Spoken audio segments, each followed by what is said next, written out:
Okay, so we're going to be using Celtx.com to type part of the Toy Story screenplay. So some things that you'll need to know is you'll need to be able to identify what it is that's happening in the screenplay, so you know how it is that you're going to be typing it. So for example, this first part here is your slug line, but in Celtx they call it a scene heading, so you'll need to know that. Anything that kind of describes what's happening in the scene or what a character is doing is going to be the action. If it's in parentheses, it's going to be the parenthetical, and then your dialogue, which will have the character's name and then whatever they're saying underneath it. There might be some other things that is not in the slide yet, but here is Celtx.com. When you get to this site, you'll need to create an account, and you're just going to sign in with Google. Okay, so it should, I'm just going to assume that it's not blocked, but we'll find out. Then you will see these two files, script 1 and 2. So you want to start off with script 1. So you'll just kind of bring that somewhere. If you need to zoom in, you can.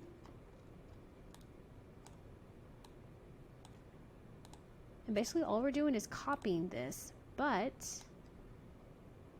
this Celtx website is very helpful because you can choose what it is that you're doing. So first we have the scene heading. So we want to come and select that. So it's going to get us ready for that. It's going to already put it in caps. You don't have to worry about that. So then you would start typing that.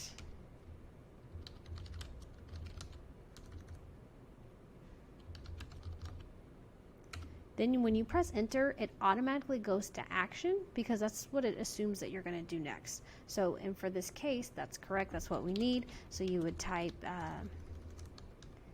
the next part. So in this part here, only Miss Davis is in all caps, and then everything else is written normally.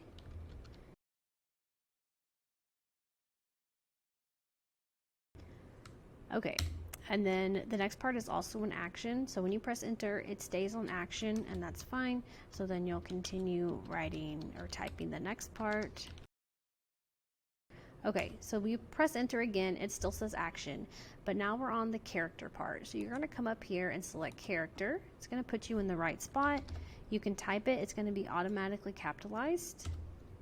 And then as soon as you press enter, it automatically goes to dialogue because it recognizes that you just inserted a character's name, and so now the character is probably going to talk. So then that's when you would do that.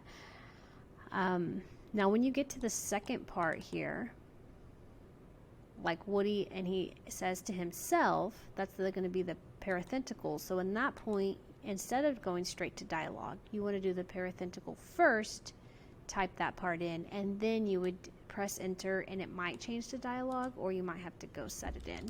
So then you would type in that part.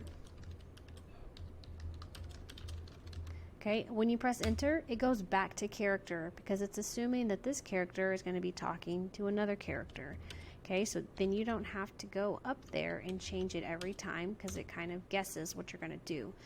Now check, it says dialogue, and that's what we're doing. I press enter, it goes back to character,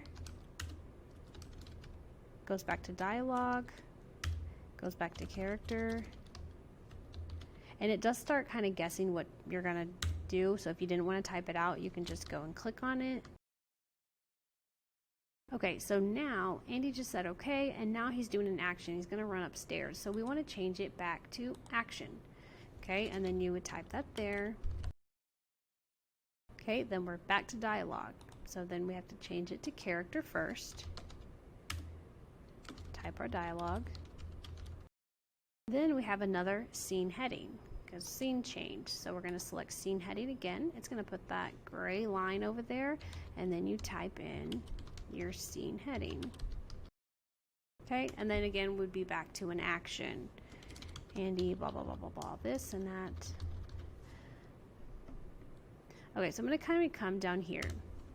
I'm going to go to character. Now for this part that's in parentheses, you would just continue it here. So this is not Woody like actually speaking, it's his little pull string voice box that's speaking, right? So that you would just leave.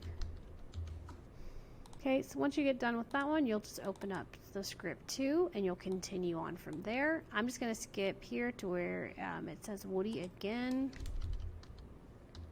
Okay, nope, not voice box. Okay, so then of course here we go to the parenthetical. Okay, press enter.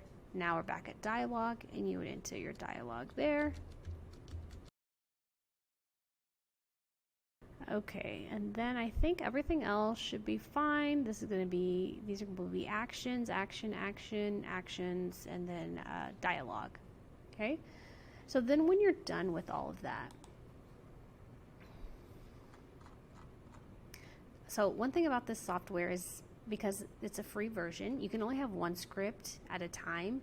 So if you wanted to ever use this again, you just have to go and delete this script and then it would let you make another one. You don't have to do this part here, okay? We're just doing it down here. So what you're gonna do is you're gonna click share, okay? You're gonna copy the read-only link. So here's this link here. You click on it and it automatically copies. Okay, you'll go back to your assignment, which I can't show you because I don't have what you have. You know, when you submit an assignment and you can type in the box there, paste your link in the little section that you're able to type in. Okay, so Control V to paste that, and then I will be able to see your work. And that's it.